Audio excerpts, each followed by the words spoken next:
This is VFL Weekly Wrap, the first episode of 2026.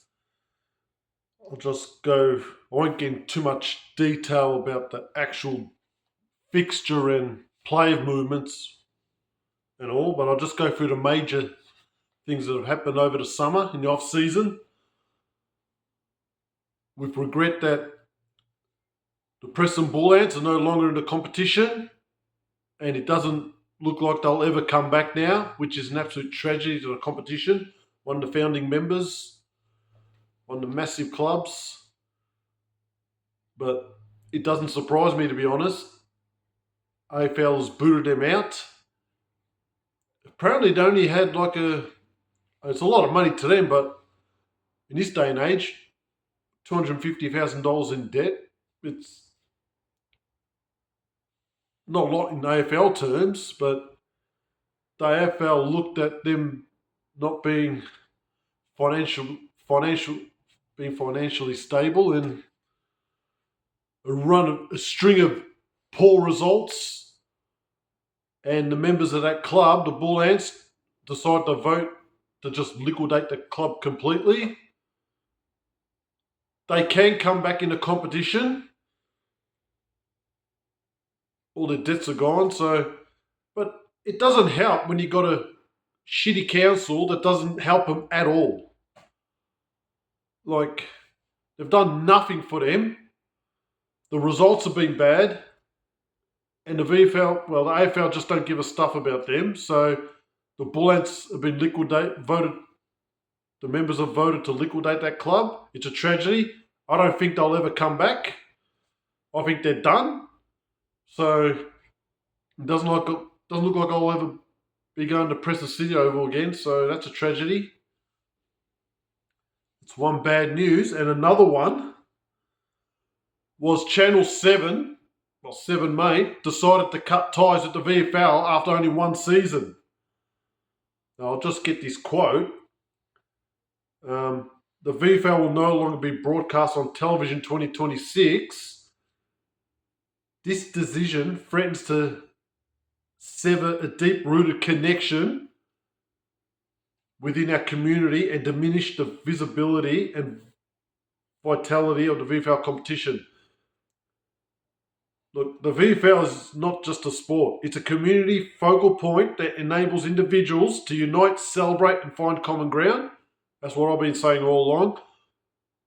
These standalone clubs, they care about their fans and the community. AFL doesn't do that.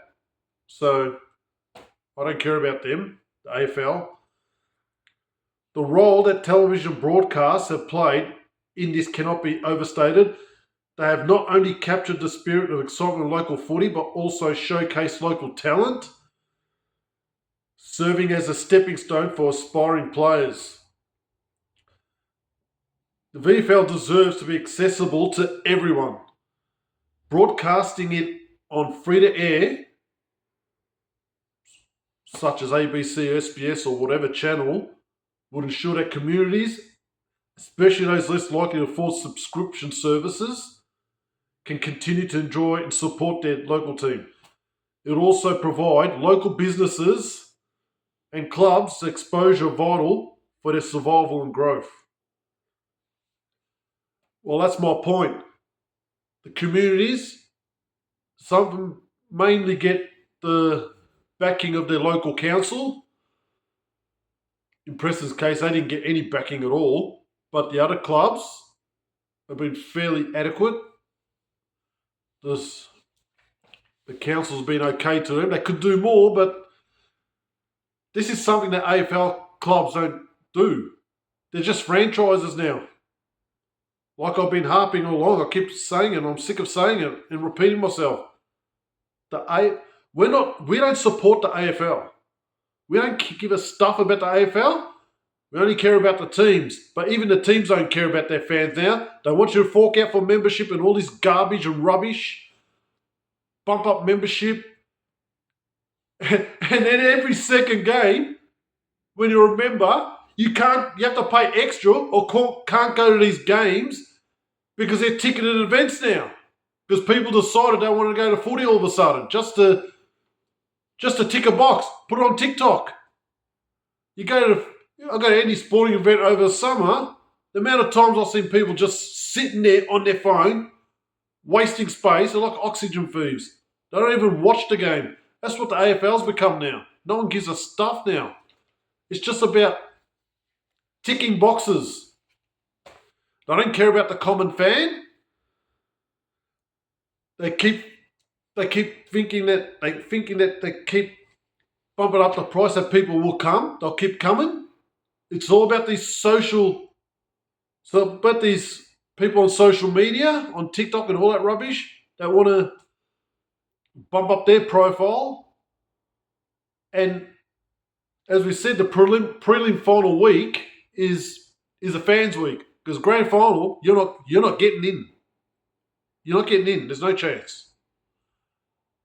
So they make a ticket in advance, which defeats the purpose of getting a membership, which is ridiculous. That's why I had messages from from 2 or 3 clubs. Oh, there's a good value membership available for 24 hours, 9 games for $99.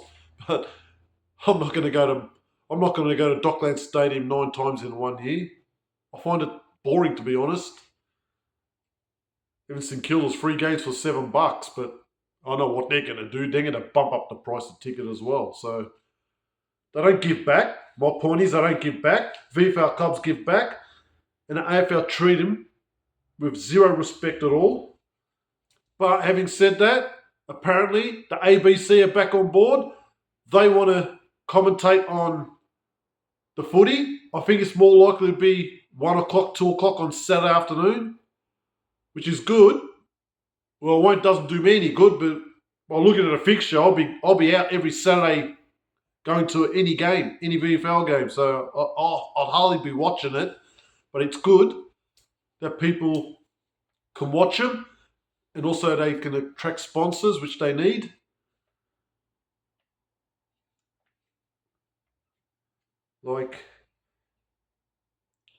Because the Bullheads got booted out, and there's also St Kilda and Sandringham have ended their ties, which is about bloody time. So now there's 2 separate teams, Sandringham and St Kilda, and another team, Tasmania's coming in. So it's going to be 22-team competition.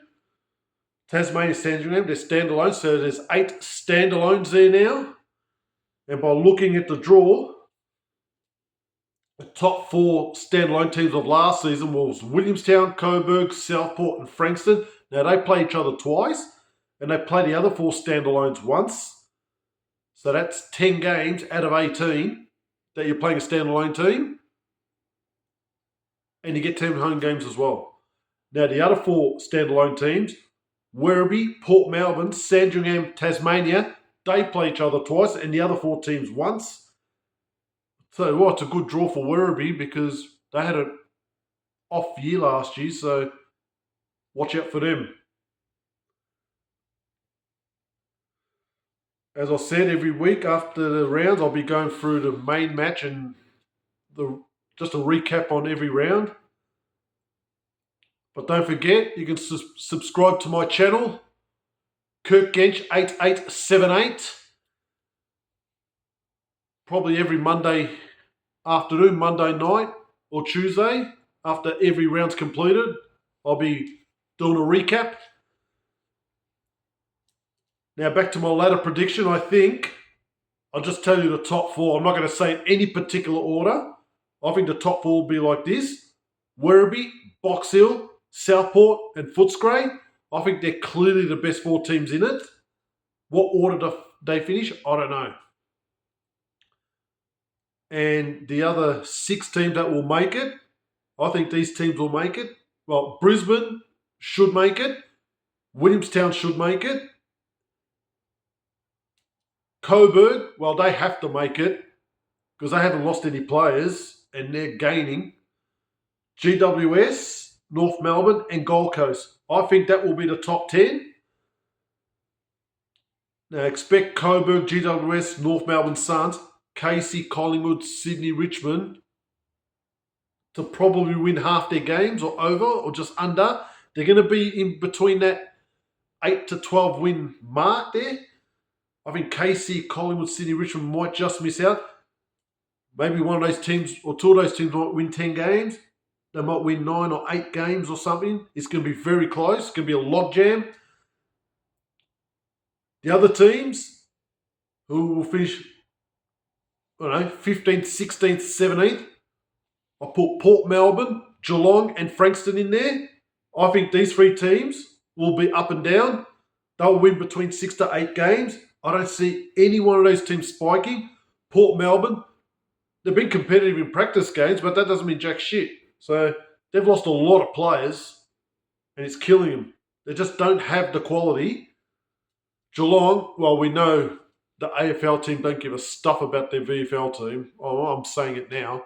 They refuse to give interviews in the media, so they don't give a shit about anyone. So they're not going to do much. Frankston, they've been lucky with the draw for the last. They've got 11 home games, 11, but they've lost Blamires to North Melbourne in AFL. They've got a few players that have left, and they've got a couple of long-term injuries, so they're going to nosedive big time. And what I've seen from them a couple of times in practice games, it's going to be a long year for them. And the bottom 5 teams, 18 to 22, none of them will get close to the finals. And I'll be surprised if any of these teams win more than 5 games. Essendon, well, they've been rubbish. They're going to be rubbish again. St Kilda just starting up. Sandringham, well, they're just starting up as a standalone. You can give St Kilda Sandy an out for this 1 year. I reckon Carlton are rubbish. If their AFL team is that bad, how bad is their VFL team going to be? And their coach left as well, Luke Powell. Tassie, well, I saw in the practice game against Werribee, they looked impressive, but it's only a practice game. They're not going to win one single game away, I think. I think they're going to do well. I think they'll win between 2 to 4 games.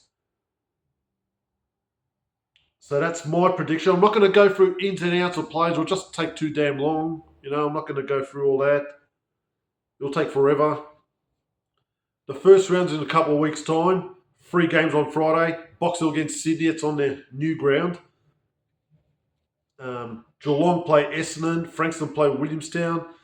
Games on Saturday. GWS St Kilda. Richmond and Southport. Tasmania play Coburg, their first game there. That's a sellout, apparently. Footscray against Casey. 2 games on Sunday. Gold Coast play Werribee. That's going to be a cracker. And the game I'm most likely to go to will be at the Beach Oval. Sandringham, Port Melbourne. There's 9 games. You've got even amount of teams, and you still have 4 teams with the bye in that opening round, which is just stupid. Collingwood, North Melbourne, Brisbane, Carlton have the bye. Why not just play everybody in round 1? And then you got that ridiculous bye in round 4 where they got that state of origin, which I don't understand. I don't agree with it. Mate, you're going to have a state of origin? All right, cool. Played in Melbourne.